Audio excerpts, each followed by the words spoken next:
So it's a good school. And it's important to note too that 30% of the school was white, but the majority of the pupils are multinational or, mixed race or black. Meghan was by no means this anomaly of an individual. Nobody had seen the like of her before. What is this strange creature? Biracial. I've never heard tell. Like the way she acts like she was kind of an alien, and then all the white kids were appalled and uncomfortable about her differences.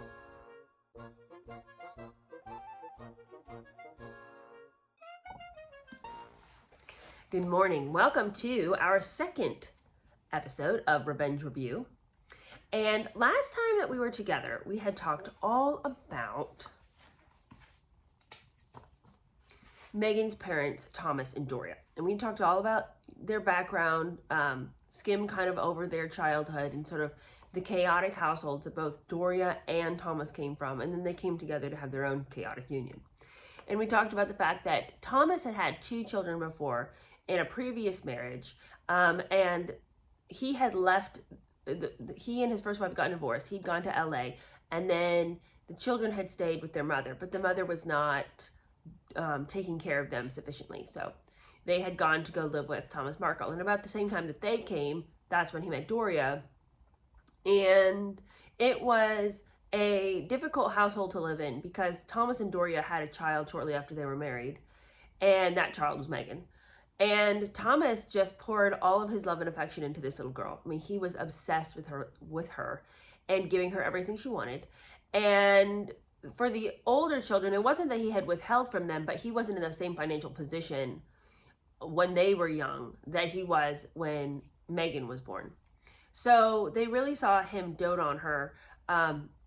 And then there was a lot of tension between Doria and the 2 stepchildren. Doria seems to have had some soft spot in her heart for Tom Jr., but for Samantha, she was less inclined to extend a hand of friendship. So those 2 butted heads really badly. And eventually it came that Thomas felt that he needed to separate from Doria. Doria was living a certain party lifestyle that Thomas wasn't as inclined to. Now, I don't want to give Thomas a free pass because it says that he was taking pictures of her with other women. Those pictures were being put on the wall. So I don't think Thomas was as oblivious to the lifestyle that she was living as Samantha, his daughter, thought that he was. Because Samantha kept saying, "Daddy, don't you understand what's really happening at home when you're not here?" Thomas worked really long hours, so Samantha felt that her dad just must not know what Doria was up to. I'm inclined to believe that Thomas didn't know what Doria was up to and didn't mind as much as Samantha thought he should. But eventually things didn't work out because Thomas felt like Doria was not being motherly to Meghan, but then also was really taking it out on Samantha constantly and continually. So he felt that it would be best for them to go their separate ways, which they did. And then we talked about the way Meghan, when she was little, about 5 years old, the way she would spend her time with both parents and their custody arrangement. Thomas had all weekends and several days during the week when he didn't work 18-hour days. When he did work 18-hour days, Doria and Doria's mother would take care of Meghan. Well, now we come to chapter 2. Chapter 2 is called School, so we're talking all about grammar school up into middle school and then high school. And Meghan's mother, Doria, at this time has pretty much left the picture. She comes in sporadically, but suffice it to say, Meghan full-time lives with Thomas now, and Doria is kind of just somebody that Meghan knows. Now, the theme of this chapter would be Daddy will pay for it. Last chapter was really interesting because I didn't really know much about Thomas and Doria. This chapter is really interesting because we're getting a lot of stories of what Meghan said versus what actually happened, which is always really interesting. And she cataloged a lot of things on her website, like stories about her past or whatever. I mean, I'm assuming that's where all this came from because she's got a lot of stories, and it's quotation marks. And so she'll tell one event from her childhood, and then the lovely Tom Bauer comes in and it's like, well, actually, what really happened was, and then tells some much less flowery version of the events. Or sometimes it's just like a straight lie that she told. So it's really entertaining to see sort of the vein in which her lies progress. You know, it's like whatever is going to help her in that cultural moment, suddenly Meghan has a story for, oh yeah, me too. One time that happened to me too. The narcissism knows no bounds. Okay, but let's just get into it. If you are enjoying these videos, please like and comment and subscribe and send to a friend and hit the bell for notifications and all those things to show the channel some love. And if you've already done all those things, thank you very much. You are amazing. All right, so chapter 2, school. It would appear that Doria at this time had really just thrown in the towel.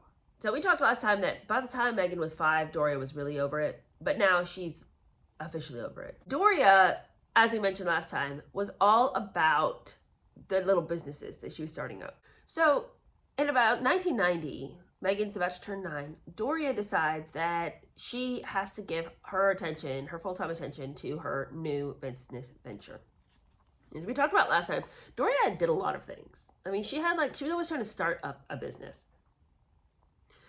And last time we had talked about a lot of her ventures.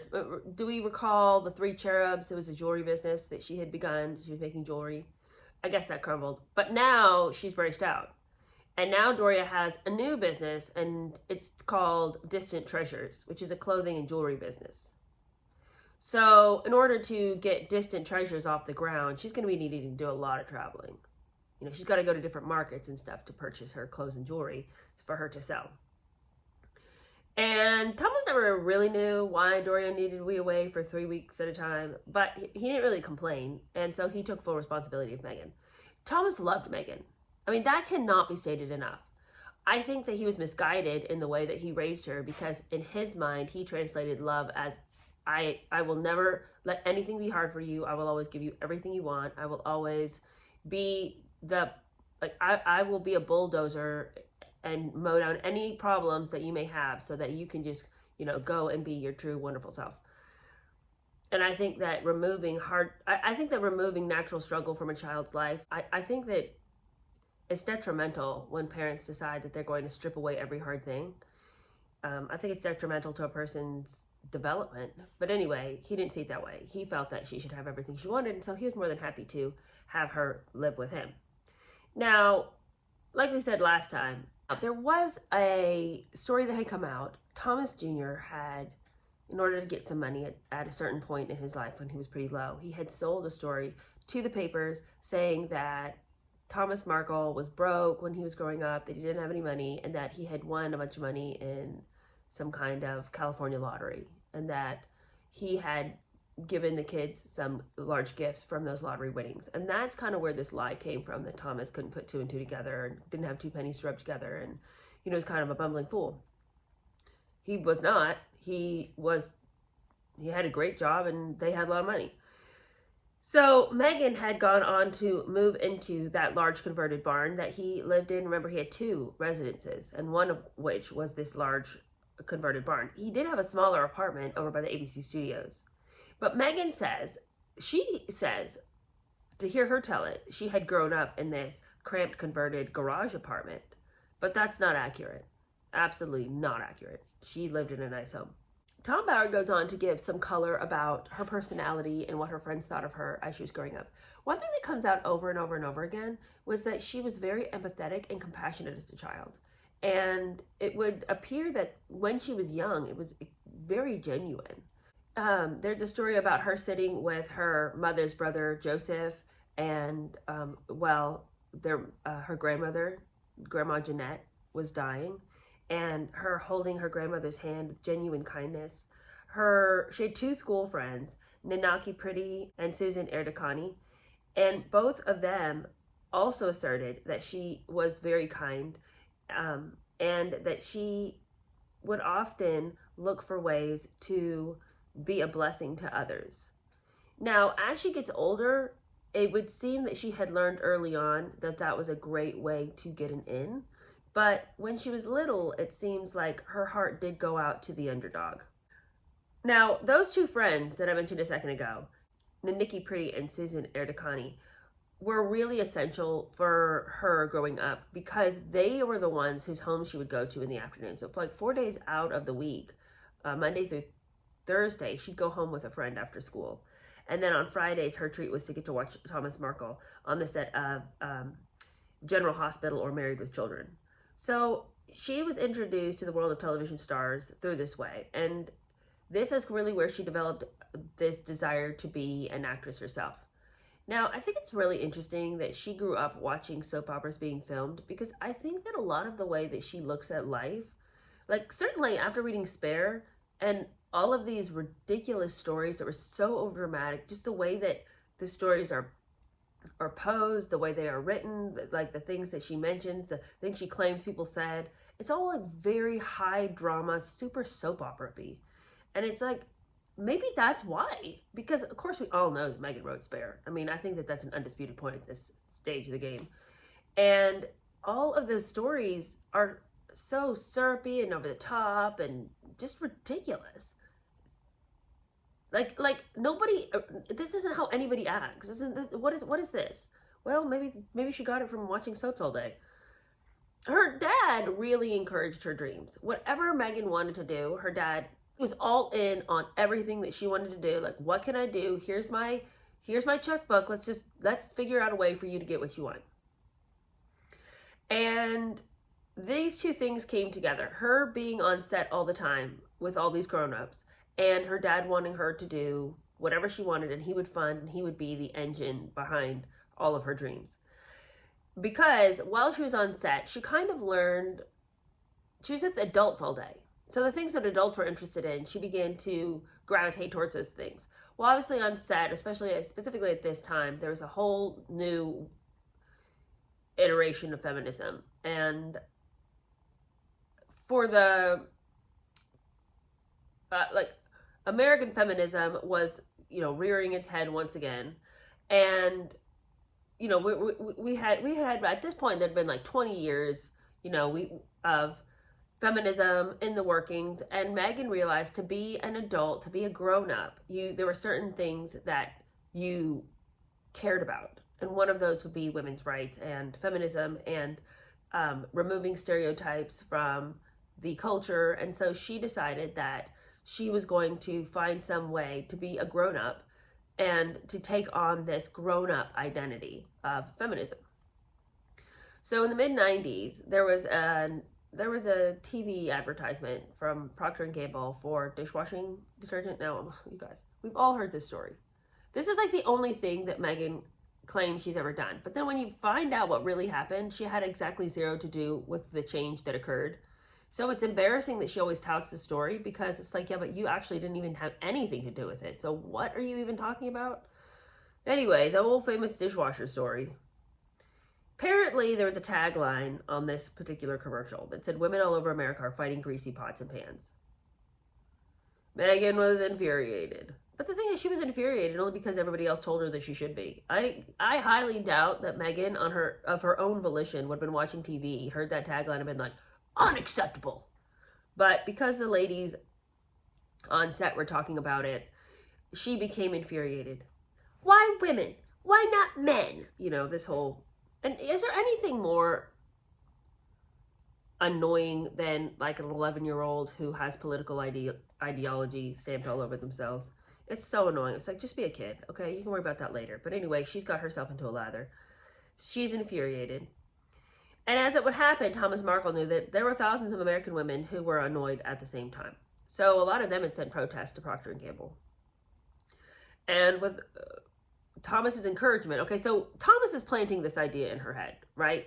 So Meghan is hearing on set this talk. Then Thomas says to her, yeah, I know a lot of people writing letters. So then, of course, Meghan joins the bandwagon. And she writes Procter & Gamble's chairman and also Hillary Clinton, the first lady. And like other protesters, she urged that the slogan should be changed to people all over America. But she received no reply. That's important, you guys. She received no reply. She's never going to receive a reply. There's never going to be any indication that anybody ever read her letter, okay? So the fact that she thinks that she single-handedly changed the tagline blows my mind. But anyway, she receives no reply. So Thomas writes these follow-up letters, demanding that the corporation and Hillary Clinton acknowledge his daughter. But nothing happens. At all. So then, and I mean, here's the thing, is like, Meghan wants all the credit for something that she did not do. If anybody should have any credit at all, it should be Thomas Markle, who then, after that, after not hearing back from the corporation, not hearing back from the Clintons, he decides he's going to use his contacts, and he arranged for Linda Elderby, who was a host at Nickelodeon, to do a report on Meghan and her protest at school. Because apparently there was a protest at school. And so Meghan is over there reenacting a protest and reenacts this letter that she wrote to Hillary Clinton. And of course, this boosted her self-esteem and it boosted her self-confidence. Then some weeks later, Procter & Gamble bowed to the thousands of protests. And they changed their tagline. Now, Thomas knew that Meghan's letter had not influenced the executive's decision because there was actually zero evidence that they'd even seen it. They'd not even slapped eyes on her protest letter. But somehow, this was all Meghan's doing, and Thomas let her believe it. And he encouraged her that she should have the conviction that this was her good doing. Well, of course, when she'd go to the studio, she would retell this story to all the ladies. And they just thought that she was just this incredible child. What a wonderfully precocious child. Look at her go. Look at her at her young age, changing the world. Changing the world one dish soap tagline at a time. Anyway, the experience ended up being like this giant milestone in Meghan's life. What a sad milestone. You can't even go into any situation without telling everybody about that time you did something when you didn't do anything. What an embarrassment. By the way, I do find it surprising that when I was a kid, I wrote to Hillary Clinton too. I didn't write to Hillary Clinton, I wrote to Bill Clinton, actually. And I wrote to him because there had been a giant, there was a drought in Papua New Guinea where I had grown up. And they were under extreme conditions and there wasn't food and things were really terrible there. And I don't even remember why I wrote. I don't know if an adult told me to write or if I took it on as my own project. I don't even remember. Anyway, I wrote and they wrote back and they did send relief. And so it's like, it's not unheard of to write to your president, to write to somebody in government. And if it's a real problem, they'll answer you. Anyway, okay, so then it was the end of 1990. And this was a great time for the Markles. Again, like I said, they were doing well for themselves. And at the same time, Meghan's getting older. We're starting to see that Meghan is starting to gain a bit of a controlling edge to her personality. So, and it could very well be that Thomas was constantly telling her, you know, what you want, you can have. You know, whatever you want to do, I'll help you do it. That situation with the dishwashing liquid, no, she didn't actually change anything. But the belief that she had changed something, I think, gave her this idea that she could control what happened. If she worked hard enough, she could control what happened. And even though Thomas is the one who did most of the work in that scenario, he let her believe that it was because of what she had done. And so now we see that she's getting to be really, she's kind of a controlling member of her friend group. There's a lot of video recordings of Meghan when she was a kid. There's a lot of pictures of her too, but there's this one video that kind of shows this. It was at Nikki Pretty's 9th birthday, and Meghan is seen wearing a crown, and she's sitting on this red blanket, and she's got this improvised clapboard, and she's like, take two, and she's got her friends all bowing and calling her your Royal Highness, and she had apparently been influenced to play this game after they had been watching a videotape of, who do you think? Princess Diana's amazing fairy tale wedding. How Meghan can continue to lie and say she never knew anything about Princess Diana after her friends knew her obsession with Princess Diana. It just shocks me. Does she think that she can just come into the world and nobody has ever met her and she can say whatever she wants and there won't ever be any comeuppance? Anyway, Nikki Pretty says that Meghan always wanted to be the center of attention, and she always took the starring role, unquestioningly. Like, of course I'll be the star. Not you. So that was a side to Meghan's personality that was a little bit off-putting, but it gets way worse later on. But this is when we first begin to see it in her friend group. Another challenge that Meghan was dealing with was the fact that she felt very trapped between her parents because she felt like she was always trying to please one or the other. Now, this is a typical feeling in a home where the parents are divorced. And she claims that it was hard for her because sometimes she felt she had to pick sides. And Nikki Pretty says that Meghan was a natural mediator, and she was constantly relaying messages between her parents. Like, they wouldn't talk, but they would tell her, you tell your mother this, or you tell your father that. And so she was, Nikki says that she had learned to control her emotions back then because she was trying to keep everybody happy. So she put the way she felt on the back burners to keep an even keel going. But I think that it was probably another time in which she learned how to manipulate and control people as well. Because, yes, she may have been controlling her own emotions, but she was also trying to control the reaction of the adults around her. And, probably for her own self-preservation. But then at the same time, that comes in handy later on when you're dealing with other people. Now, Meghan says that her parents' divorce wasn't really that big of a deal. It didn't cause as many problems as one might expect. And I can imagine that it wouldn't. I don't think Meghan's dad, Thomas, doesn't seem like he was really that problematic of an individual when it came to the divorce. It seems like he was just kind of okay with it. But Nikki claims, and she recalls, that sometimes one parent needed a little more attention, so Meghan would devote herself to that parent, and she was just constantly shuttled between starkly different worlds. And because of that, she just sort of started to rely on herself. When she was with Thomas, it was one lifestyle. But when she was with her mother, who, was not as well off as Thomas, it was a completely different environment. But she always knew that she could rely on her dad. Her dad would give her whatever she wanted. So at least there was that foundation in her life. Now, here we come to a set of stories that there's the real story and there's Meghan's version of the story. And Meghan's version of the story is just shameless. I can't even believe that she would try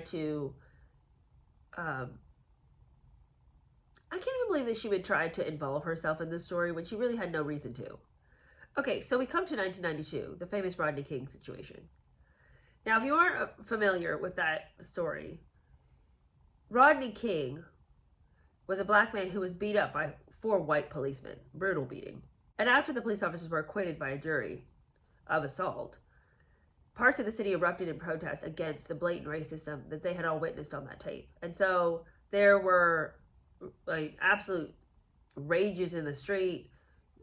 Buildings are being torched, neighborhoods are being looted. It was a complete and total outbreak of violence and all loss of law and order. Well, on the afternoon that these riots broke out, Thomas realized they needed to get out of town. So he had picked her up from school, directly from school, and they'd gone to Palm Springs just to get away and make sure that they were protected. They wanted Doria to go too, but Doria refused to join them. She said she felt quite safe. And she told Thomas in a telephone conversation that, you guys go on ahead, I'm good. It's not a big deal. So there's really serious doubts that Meghan saw any violence because she went straight from school to Palm Springs where they stayed for several days. So it's not like she would have even seen any of the violence. They weren't driving through any of the neighborhoods where there was violence. They were going complete opposite direction. After 5 days, the curfew was lifted and Meghan and Thomas came back to LA. And Meghan drove past burnt out buildings, but there weren't any houses near her home that were damaged. So she probably did see some of the aftermath of the riots, but she did not witness the riots, nor did she experience violence in her own neighborhood or the destruction of her own neighborhood. But so that's the reality. But this is not what Meghan says. Meghan has to interject herself into this cultural moment. She writes, I remember the curfew, and I remember rushing back home. And on that drive home, seeing ash falling from the sky and smelling the smoke and seeing it billow out of buildings and seeing people run out of buildings carrying bags and looting. And she says she also saw men in the back of a van holding guns and rifles. And equally memorable, she says that there was a familiar tree outside her father's home that was completely charred. And those memories just don't go away. Well, Meghan, those memories aren't real, so I'm not sure how they can't go away when you had to fabricate them in the first place. But it's clear that she built these memories from film footage that she had seen. Like, that's where all this came from. She saw some film footage of it, and then she decided that those were actually her memories. She just plays real fast and loose with the truth, I'll tell you that much. So that had been her first version of how she had been impacted by the Rodney King assault. But then it changed again. In 2017, she comes back with this one. She says that she had been with her mother at the time of the riots. And this one is even worse than the first version. 25 years after the event, Meghan would tell Vanity Fair that as ash from street fires sifted down on suburban lawns, she exclaimed, "Oh my God, Mommy, it's snowing." "No, Flower," Doria answered. "It's not snowing. Get in the house."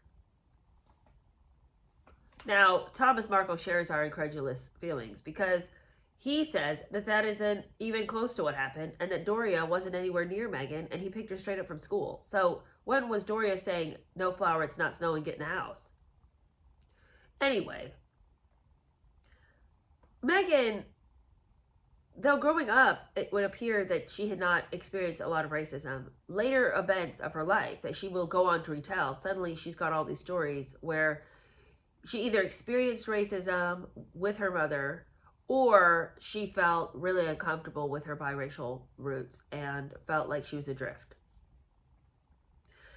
She tells one story about how she and her mother were together and that there was this road rage incident where Doria had an argument with a white driver. And then after he shouted some racist abuse at her, Doria, who was visibly pained, drove off with her eyes, and in Meghan's words, her eyes welling with hateful tears. I found that an interesting adjective. Were the tears hateful, or was Doria hateful, or was she upset because the man had been hateful to her and so she was crying because she was upset? I don't know. That's a strange adjective to use. Anyway, Meghan says that they drove in deafening silence. Her mother's chocolate knuckles pale from gripping the wheel so tightly. Meghan is obsessed with the idea that people's knuckles turn white when they hold things tightly. Remember this? When she wants to tell us all about how Catherine, in a complete and total rage, gripped her chair till her knuckles turned white when she told Meghan that she didn't appreciate Meghan's comment about her hormones. Who's over here just gripping things until their hands turn white? What level of emotional outrage is this? I have never, in all of my years, seen anybody in any circumstance, under any condition, grip things until their hands have turned white. This isn't a cartoon. Anyway, so then it was time for her to go to school. Now it's time to move on from elementary school. It's middle school time now. And she used to go to the Little Red Schoolhouse, but no more. Now it's on to the private girls' Catholic Immaculate Heart School. And she entered it about her 12th birthday. Now it's very interesting because her quote-unquote battle with Procter & Gamble is one of the reasons why she got into the school. I feel like they should have done their homework a little better. But anyway, they didn't. And they let her in. And during the interview that Thomas Markle did with the school, because you know when you go to a private school, they always have to interview the parents and find out what sort of people you are. And they told him then, one of the reasons we're letting her in is we're just so inspired by her battle. So she's now at the Catholic Immaculate Girls School. And it's important to note, too, that Thomas says that Doria really wasn't involved whatsoever with Meghan's schooling there. She never came to anything. She wasn't even at that parent interview. She just kind of came and went as she pleased, but school was not part of her priority as a mother. And so Thomas really took that on, and Thomas paid all the school fees and did it easily. He was not struggling financially. And I keep saying that because I think it's really important to note that Meghan grew up very well taken care of. So her later stories of stricken poverty it's just another play to get attention, to act like she's really risen from the ashes. You know, what a Cinderella story. I'm not saying that she grew up in opulence, and I'm not saying that there wasn't a lot of chaos in her life as a kid. I'm sure that there was hard times. But this idea that she was in a cramped little apartment with barely enough food to survive, it's just a lie. And it's such a grievous lie when her dad worked so hard to give her everything she wanted. Anyway, So she's at the Catholic girls' school. There's a lot of people who went to this school. Tyra Banks and Mary Tyler Moore are a couple of their former students. So it's a good school. And it's important to note, too, that 30% of the school was white, but the majority of the pupils are multinational or, mixed race or black. Meghan was by no means this anomaly of an individual. Nobody had seen the like of her before. What is this strange creature?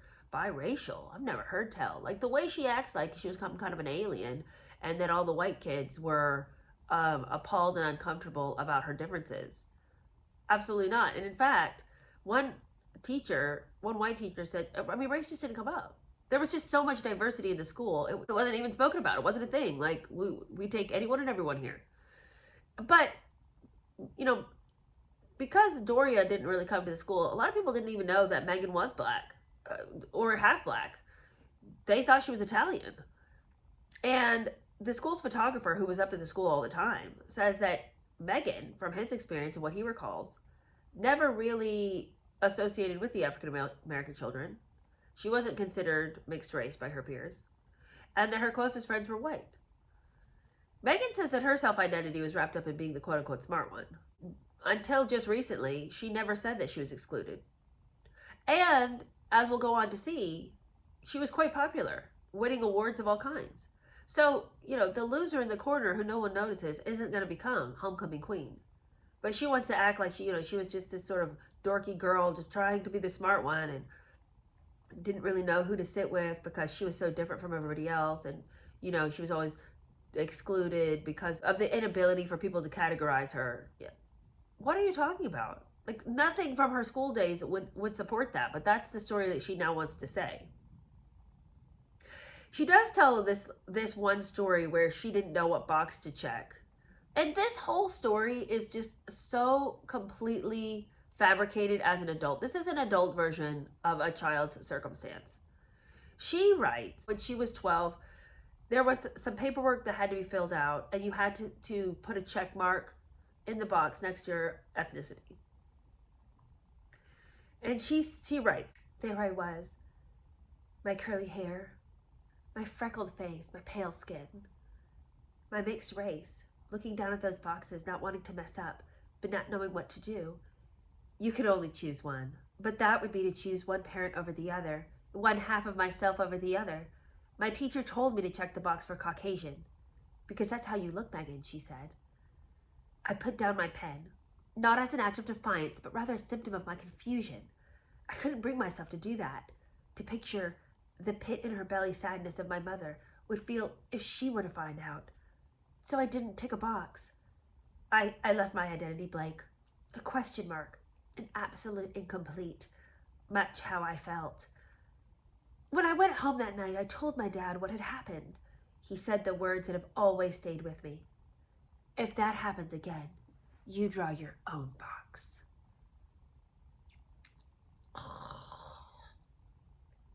See, this is the thing. I don't doubt that she probably was a little confused about what box to check. I also have faced that problem. Because my mother's white and my dad's Puerto Rican. So sometimes when it's time to check the box, I always think to myself, well, which box should I check? Am I Hispanic or not? And I always go with white, only because, I don't speak Spanish. I don't have any really cultural roots. I feel like it would be a lie to check the Hispanic box because I wasn't really raised in any sort of specifically ethnic way. So it just feels, and I look white. So, but I understand the confusion of the moment. Like, I don't know which to choose. I guess I could be either one. But I don't know that it would be like this searing moment in which I would be afraid that one parent would find out over the other that I had checked a certain box. And I just feel like as an adult, she is like laying adult emotion on an episode, which as a child, just like, I don't know which one to check. So I guess I just want to check either because I don't want to be a liar. That was my thing. I was like, I don't want to lie, but I don't really know. Anyway, maybe she really did feel very emotional about it. But I just tend to think that she over-dramatizes a lot of things that happened in her youth for a poignant story as an adult.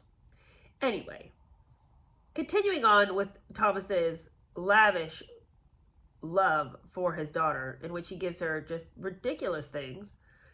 one of the things he would do is that at the end of the day, either he would pick Meghan up from school or he would send a limo around to pick her up from her friends' houses. And she would come and she'd hang out over at the studios. And I think it's outrageous that a lot of times he was letting her hang out there because she's a young girl, like middle school. She's when she started the Catholic girls' school. She's 12. And when he'd bring her up on set, a lot of times the actors would be participating in shooting sex scenes. She writes that the sacred and the profane, it was a very perverse place to grow up. But I have to wonder if she really dislikes the fact that that's how she grew up, or if she's almost like a badge of honor. Like if she wasn't enlivened by the juxtaposition of herself in her Catholic girls uniform watching these sex scenes. Like if it didn't sort of excite her that there was this profanity about it, you know, because she seems to be a person who really enjoys the dramatic emotions that come with two opposites meeting. I feel like that's why she loves the story. That's why she's trying to heavily emphasize the poverty of her youth compared to Harry's upbringing. She loves she loves the opposites coming together. I think that she finds that to be very exciting. And so I don't know if she was really all that offended that it happened, or if she finds that to be sort of a badge to wear, like, look at the way I grew up. What a haunting and disturbing thing that I experienced. Anyway, then we talk about their Saturday routine. She and Thomas had a very specific Saturday routine, which involved ballet and acting classes, and they'd go into a certain restaurant. They'd always order the same things, and Meghan would read her favorite Archie comic books. She loved the new issues. She also loved the old issues of the Archie comic books. She was a real, you know, let's not forget, she was the smartest among us, but she spent her days and weekends reading the Archie comic books. I think it's wild that she named her child Archie. Because to go on and on and on about the Archie comic books, and then to then go, I mean, have you ever read an Archie comic book? It's not exactly inspirational. It's a comic book. It's like if a guy read Superman comic books his whole life and then insisted when they had their first child that you name the child Clark. Do you know what I'm saying? Like, comic books should not be where you're getting your kids' names from, but I guess whatever. Anyway, and then they talk, you know, we brush on the fact that they went on a lot of road trips. They went in Thomas's Toyota 4Runner. He had fitted the back with a mattress and a TV so that Meghan could watch TV and lounge while they went on these long road trips. He also says, Thomas also reports that he encouraged Meghan to participate in volunteer activities, serving food to the homeless. The book discusses again about her unusually compassionate heart, and this is what's remembered by a lot of people. A lot of people say she was really compassionate, and that she would stand up for the underdogs, and for what she believed in. And she really became a leader among her friends because she had a strong voice, and she didn't mind sharing her opinions about things.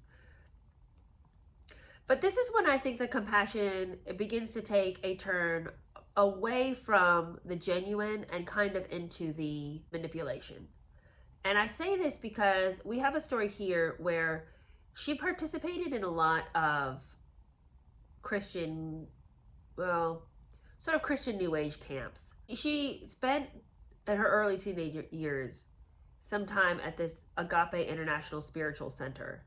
Every day, guided by trans-denominational Christianity, students meditated and recited an agape mantra, that God is on my side. So it's kind of like Christianity, but positive thinking sort of mixed together. I believe that's what they call using God's name in vain. But anyway, she also spent 4 days at Kairos, which was a student center and a place to discuss life and religion. Just like when she was at school, when she was at Kairos, she was really popular, very successful there. And at a school ceremony, age 14, she spoke about religion and charitable works. So these things did matter to her, to hear her tell. But then we get this little story, and this is where I'm saying I feel like there was some manipulation. And most specifically, I don't understand why we have this note at all. I don't know where this note came from. It would appear that she sent a depressed fellow student a handwritten note describing him as strong and wonderful, blessed with a beautiful spirit, proving how special you are. Her note added, I'm here if you ever need me. And she was voted a Kairos leader. So I'm not saying that that's not great that she wrote a note to a depressed individual. Maybe that person came out and said that this is what she did for me.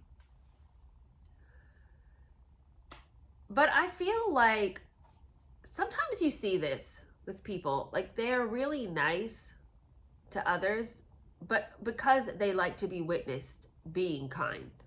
It's not necessarily so much that they want out of the overflow of their heart to be generous and good. It's that they appreciate and they enjoy the attention that comes with people realizing that you're a nice person. So I just don't think that we needed to know that she wrote that note to the depressed fellow student. And however that came out, again, if it was a person who shared it, and I don't know, because when I went back to the footnote to find out where this came from, it was quoted in an article from the press. So I don't know where that came from. And maybe she did do it out of the generosity of her own heart. But there's enough that happens later on that we find out that she was kind of seen by some of the more cynical students as a fake. Like, all of this nice stuff that she was doing didn't really jive with the controlling aspect of her personality. So people found it to be a little bit off-putting. And what also people didn't understand was that she saw herself as some kind of an underdog. Like, she really had a fight ahead of her. But nobody could understand really how that was, because, yeah, she fought tooth and nail for everything that she got. And that she was very proactive and she would go ahead and get things done. And, she wasn't waiting around for a handout. But it wasn't like she had some kind of deck stacked against her. She had just as much privilege as any of the other students. She really, even though she wants to recall that she was some kind of anomaly in her school as mixed race, she wasn't. She had lots of opportunities. She did fine at school. I mean, what story, this constant narrative of her being the underdog just didn't prove to be a real situation. One thing that did sort of set her apart from her friends was the level by which her father indulged her. And everyone knew that she was just absolutely spoiled. And Thomas says, he reports, I spoiled her. So she became controlling at school. She was the master of ceremonies. And she became controlling at home too. Meghan did appreciate her father's dedication, and she wrote in a Father's Day card, "To my dad, my thoughtful, inspiring, hardworking daddy, happy Father's Day. I'm so grateful for the blood, sweat, and tears that you've invested in my future so that I could grow up to have so much." So she did understand what he had done for her, but then she also showed similar gratitude towards Doria. Doria, it would appear, during her high school time, had managed to obtain some cheap tickets from an airline to fly to Mexico with Meghan. But what's weird is that Meghan's standout memory of that trip is this visit to the slums they took. She never really mentions a holiday with her parents in Hawaii that Thomas Markle paid for. And Thomas Markle had even invited Doria to come along. And it would just seem that Thomas really tried to keep the peace when it came to the divorce. Like, they did a lot of things together, even though they weren't married anymore. But Meghan never mentions that. She wants to talk about the time she and her mom went to Mexico and, attended the slums. She just always got to give some narrative. Like, what would have been wrong about telling us about your vacation to Hawaii? I don't understand why people do this. Like, apologize for having money. If you have it, fantastic. Good for you. I'm not saying you have to sit around and brag about all the things you've done, but why would you report about the time when your mother took you to Mexico and you went to the slums, but then never say a peep about the sacrifice your dad made in order to work hard enough to bring you and your mom on a vacation to Hawaii? I don't understand it. Okay, well, here we get Meghan's version. I've discussed it a little bit, but here's Meghan's version about how life was so hard for her because she was biracial and there just was no one like her. In the school where only 30% of the students were white, but somehow nobody was like her. Years later, on her 33rd birthday in 2014, Meghan's memories of her childhood shifted significantly from what reality was. She says, and hold on to this, "My teens were grappling with how to fit in and what that even meant." Okay, just a side note real quick. Whose teen years aren't fraught with trying to fit in? It's kind of like par for the course. But anyway, Meghan was the only one. "My high school had cliques. The black girls, the white girls, the Filipina and the Latina girls. Being biracial, I fell somewhere in between. So every day during lunch, I busied myself with meetings. French club, student body. Whatever one could possibly do between noon and 1 p.m., I was there. Not so that I was more involved, but so they wouldn't have to eat alone. I was so lonely. But I'm sorry, how is it that you are so lonely, but that you were voted as homecoming queen? How is it that you were constantly avoiding getting to know people because they would shun you? How are you so involved with student body and French club and all this if you're so worried about people's opinion of you and you feel that you're shunned all the time because you don't fit in? Then how are you getting all these positions in student body? How are you getting voted as homecoming queen? I don't understand this. Thomas Markle said it never happened. Now, about 1993, Thomas's financial security began to fall through. It wasn't that he wasn't making any money, but he'd loaned a lot of his savings to a friend. The savings had been stolen. And then, two, he had a big tax bill he hadn't paid. So he was having some financial problems. And he declared himself bankrupt to avoid having to deal with those bills. Well, Meghan did not feel the effects of this bankruptcy because Thomas was still making a lot of money. He still had his high salary. It's just that officially he was bankrupt, but he was still making money. And her life barely changed. Now, she would love for you to believe that she worked at Humphrey Yogurt in Beverly Hills for $4 an hour. And that she grew up on the $4.99 salad bar at Sizzler.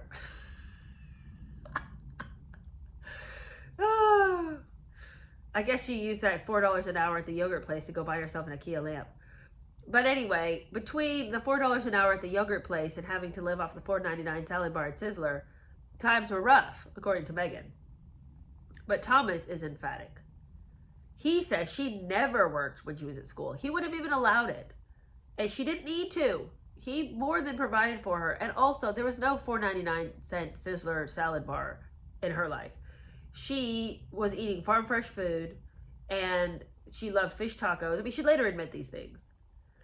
But this whole story that, she was barely making it, surviving on one Sizzler salad to the next, is just an utter lie. Again, constructed so that you'll think that she was just this poor little biracial child who was shunned by all the white students as she nibbled on her $4.99 salad.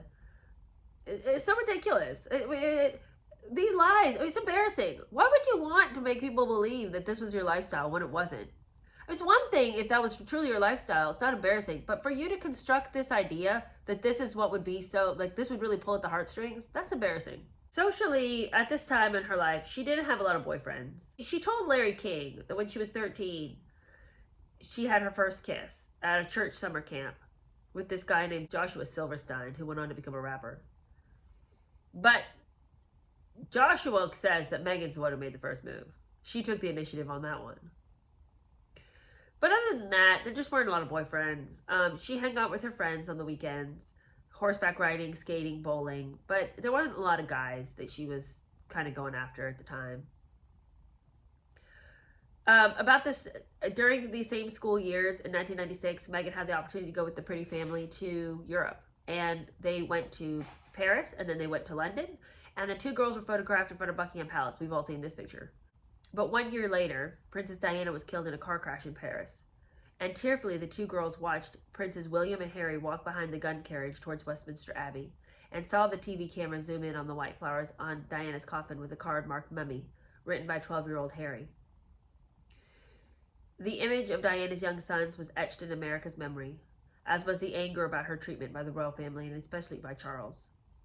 So, these events were happening at formative years of Meghan's life, and she had witnessed these events herself.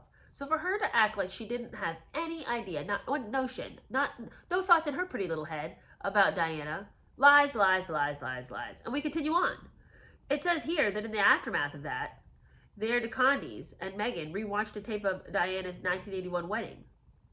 And then Susie gave Diana her true story, which was Andrew Morton's blockbuster book that exposed the breakdown of Diana's marriage. And even in her 20s, Meghan had a copy of that book on her bookshelf. So for her to come around later and say, I didn't know much about him or the royal family, is a complete and total contradiction of anything her friends knew about her. And Meghan, she reflected, was always fascinated by the royal family, and particularly by Diana's humanitarian work for sufferers of HIV and landmines. And I would think that Meghan would have been very fascinated by Diana's work because she had learned that to act compassionate was to gain favor in other people's eyes. So I think that she watched what Diana did and thought, oh, so if I want people to love me, I'll act really, really compassionate. And that's how I hide my ambition, is to act compassionate towards others. And then nobody will even notice that I'm trying to take control. Now, during this time of high school, Meghan was real into the drama club. The drama was her life's priority, and Thomas Markle encouraged it. And as she became more and more involved in the theatrical production, Thomas Markle, wanting to give her yet one more step forward, said that he would be in charge of the lighting for her school plays, and even built a light board. And he erected professional lighting, and he really set them up for success. Also, at this time, he paid for her braces and orthodontia because she had quite a gap between her two front teeth, and that she wanted that fixed so that she would have the prettier Hollywood face, according to her opinion of it. Now, her father helped her to perfect her lines, and he told her about how she should behave and how she should always obey the director's instructions. He gave her all kinds of advice about what to look for when you're watching rehearsals, how to improve your performance, how to hold your head, how to fix your eyes, how to show your best profile, how to find your light, how to look most sincere, all of these things. He emphasized that acting depended on the appearance of authenticity, which is a lesson that she clearly had never heard because her acting is big, fat, sticky mess. Her drama teacher, Gigi Perot, noted that she did have a very strong work ethic and she had a very self-confident performance, which I feel like is the tagline of her life: strong work ethic and self-confident performances. Anyway, she was in several performances. She was in a performance of Oedipus Rex, Annie, Damn Yankees, Into the Woods. She was in all sorts of things. But one of the downsides to Meghan's time in theater was that she could not hide her jealousy when other people got things that she did not get. And if she didn't get the lead role, it just completely derailed her. One time, she was really mad because one girl at her school got employed by a Hollywood studio, and she demanded that Thomas get her some headshots and start taking them around to the different studios so that she too could find employment at a Hollywood studio. And he dutifully did it. He circulated the headshots, and he took them to open call to producers across the Hollywood studios, but she didn't receive any replies. But all she kept saying to anybody was, I want to be an actress, I want to be an actress. I mean, who doesn't? I mean, she grew up in Hollywood on a film set. Of course, that's what she wants to do. Thomas took her to the Emmy Awards when he was nominated for Best Lighting Director. And as they walked down the red carpet, she was 17, and she just kept saying, Daddy, I want to be famous too. One day I want to be just like you. I want to be famous too. But up until this point, she had realized that her dad, whatever she wanted, she would just tell her dad, and he would work it out for her. But their relationship began to shift toward Thomas. In 1999, there was this musical called The Pajama Game, and it was this new school play. And Meghan wanted the lead part in that play, but she also wanted to go for a week to the school's summer retreat. But she couldn't do both, according to her drama teacher. You had to choose. And Gigi Perot, the drama teacher, insisted that Meghan either do the musical or go to the camp, but you can't do both. And Meghan was outraged that her teacher would deny her this part in the play. So she told her dad that I didn't get what I wanted, so I don't want you to do the lighting for this play. You're not allowed to. And he ignored her demand. I mean, of course he did. The school was now relying on him to do it. And so, of course, he could not do what she wanted. And furious, Thomas recalls that she screamed and screamed and screamed at him that he better obey what she wanted him to do, because the teacher was horrible and hateful and hadn't given her the lead part and was withholding from her that joy and not letting her go on the summer retreat. And in retaliation, she said, fine, I'm going to move to Mom's house. So she lived with Doria for a few weeks. And she was so mad at him that she just refused to speak to him. After all he's done for her, she runs off to go be with Doria. At the same time, Nikki Pretty has a video of she and Meghan in this car. Pretty is filming Meghan driving the car. And they're driving around. They're about 4 minutes away from Thomas's house in the video. And Meghan tells her friend, "We aren't going there because my dad and I aren't exactly on best terms." I'd like to stop and see if I have any mail, but let's just say I doubt it. So Meghan was still furious with her dad when she had an appearance at Damn Yankees in a boys' school production, and she did not invite her dad to come to that. But he came, and he even sent her flowers backstage, but she didn't even acknowledge it. What did she care? And for the first time, her dad realized that Meghan wrote the rules in their house. She was the one leading the charge here. Doria had come to that play too, we will add, because of course Meghan wanted one of her parents to see it. But that was the only play she ever came to. Thomas, of course, saw all the plays because he did the lighting for them. But Doria never saw any, except for this one performance. We get another interesting little tale from Nikki Pretty, who has a video of Meghan. Meghan was going to go to an audition to be in a Shakira video. And in this video, Meghan's talking all about the money that she might make, $600 for 2 days.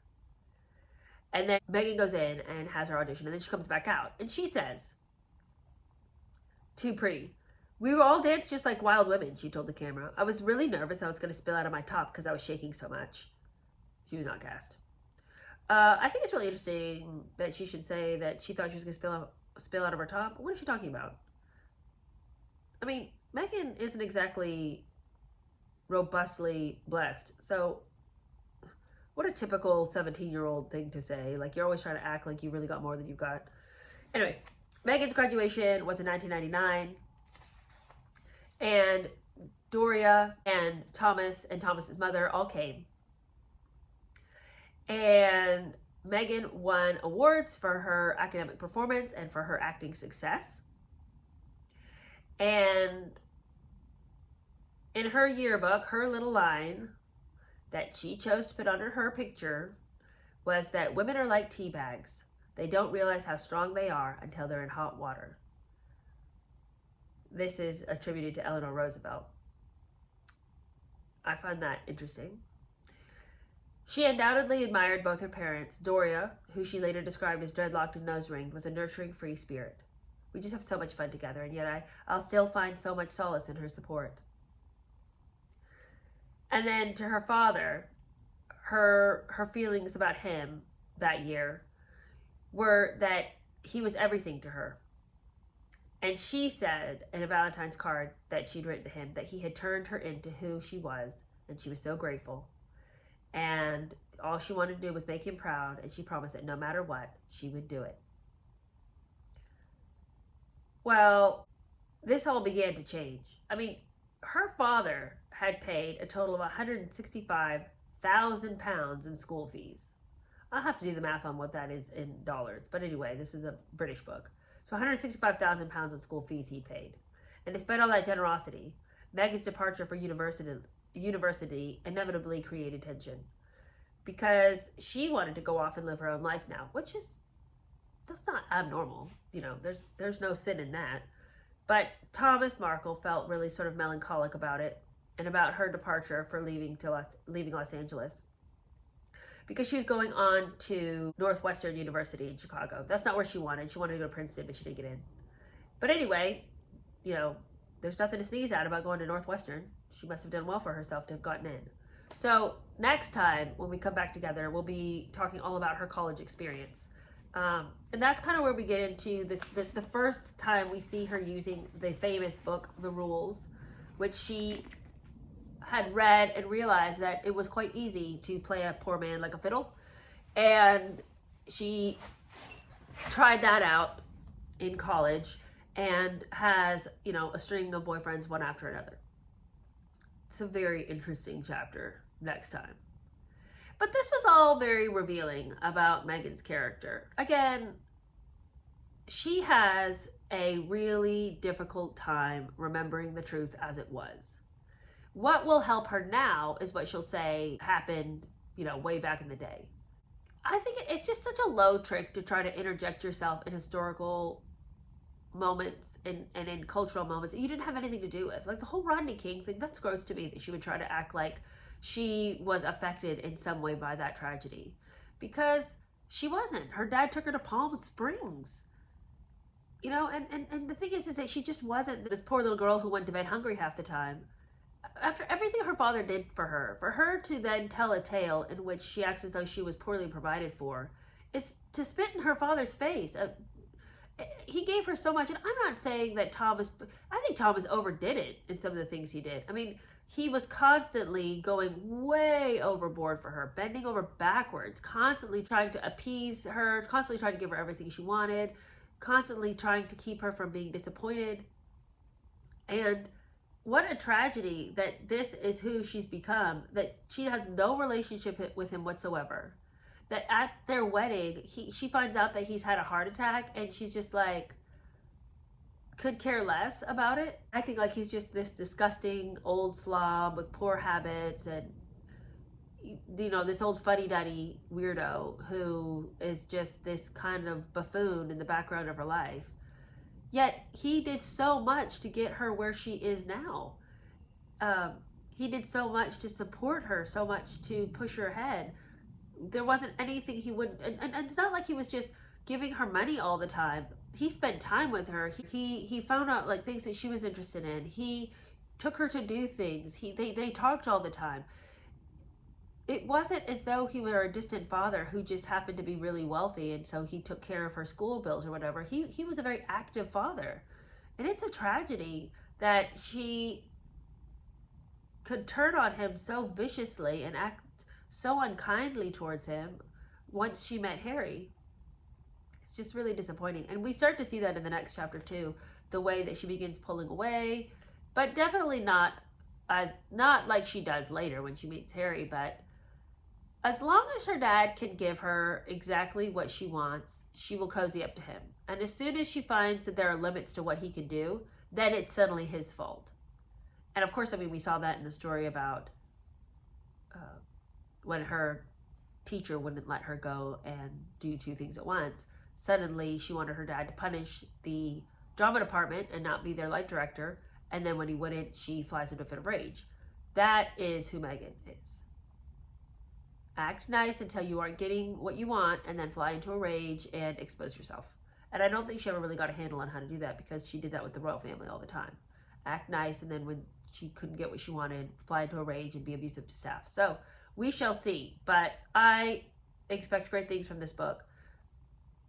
I don't know why I didn't realize that Tom Bower was also a lawyer. I guess I did know that, but when people are saying it in the comments, I thought, oh yeah.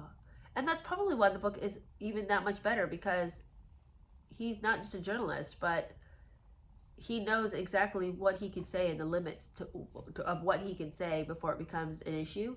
This book is irrefutable because he knows exactly how to write so that it cannot be refuted, and so that he is in complete safety with everything that he said. So we can believe this book. It is a reliable source, and it feels amazing to read something that is reliable. All right, I'll see you guys later. If you celebrate Easter, I hope you have a very wonderful Easter celebrating this Sunday.